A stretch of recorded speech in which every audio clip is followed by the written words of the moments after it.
गंजाम जिले में प्राथमिक शिक्षक मानक पदोन्नति भ्रमात्मक प्रक्रिया अवलंबन करा जाइथिबा प्रतिवाद रे प्रभावित शिक्षक शिक्षयित्री माने शह शह संख्यार जमा हुई गंजाम जिला पदोन्नति आशायी प्राथमिक शिक्षक मंच गंजाम जरिया जिला शिक्षाधिकारी गंजाम को कार्यालय घेराव करथिले। वर्तमान प्राथमिक शिक्षक मानक सकाशे प्रचलित कैडर रूल रे थिबा द्वंद्वात्मक तथ्य को नहीं प्राथमिक शिक्षक मानकु L3 और L4 कैटेगरी 2 पदोन्नति समय रे शिक्षक मानकु 11/2/11 पर स्नातक डिग्री हासिल करथिले। OTET परीक्षा देबाकू DEO पात्रंक 1068 ता 6523 अनुसार मानदंड रूपे निया जाइतला, जहाकू नहीं शिक्षक माने असंतोष प्रकाश करने सह मान्यवर हाईकोर्ट द्वारस्थ हेबा पर हाईकोर्ट निर्देश रे प्राथमिक शिक्षा निर्देशक गत 14/9/23 दिन सारा राज्य रे यूनिफॉर्म पॉलिसी आपणेबा पई एक स्पष्टीकरण प्रकाश करिसेंती। तथापि स्पष्टीकरण चिठीर मध्य विभिन्न जिले में भिन्न भिन्न अर्थ करा जाइछि।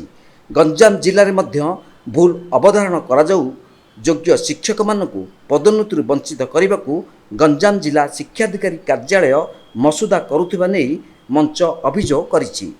चाकरी काल मध्य स्नातक हासिल करिथिबा शिक्षक मानकु पदोन्नति सेमाने कैटेगरी परिवर्तन बा शिफ्ट करथिले भी रिवर्सिबल ऑप्शन नेबाकू गंजाम जिला शिक्षाधिकारी गत 29/9/23 दिन चिठी जारी करिसेंती।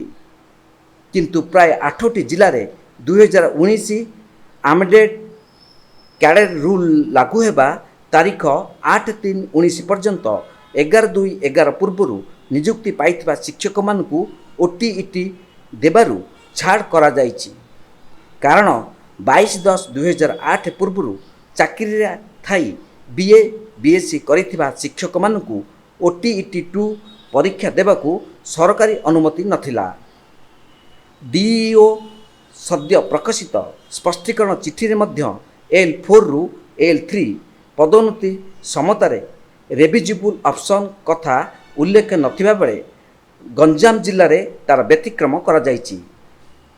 सरकारी चिठीर एहीपरि भ्रमात्मक अवधारण जोगु गंजाम जिले में शह शह योग्य शिक्षक पदोन्नति वंचित हेबार आशंका सृष्टि होइछि।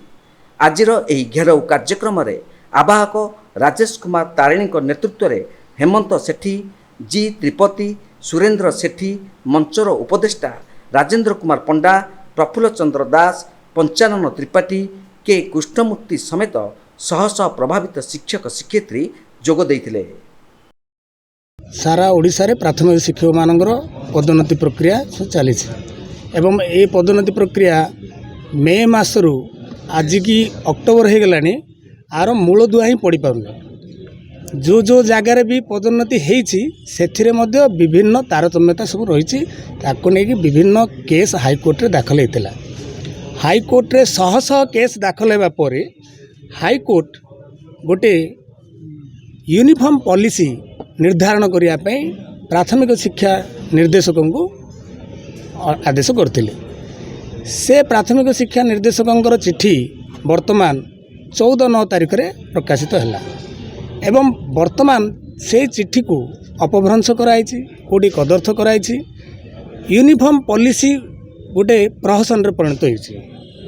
8टी जिला गोटे प्रकार अर्थ करथिला बेले आउ 4टी जिला अन्य प्रकार अर्थ करछन। सेथिरे आम गंजाम जिला जो 4टी जिला अच्छी से 4टी जिला भितर रही। तेणु आमे आज जेतल चिठी बाहरला आमे हमर DO महोदय को अप्रोच करथिलु जे एई चिठी रो अर्थ अन्य प्रकार आपणकर एठी चिठी गोटे अलग प्रकार होइछि।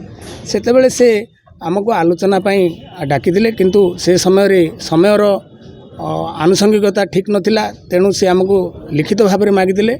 आज आम लिखित भाव में आमर प्रतिवाद जनइबा सहित आमे से जो चिठीर मर्म तांको सहित आज आलोचना कलु एवं सी बर्तमान संदेहान थिला बेले आमर मन होउछि एवं तांकर कार्यालय तांकर जो माने किराणी अछंती से माने मध्य संदेहान रे अछंती।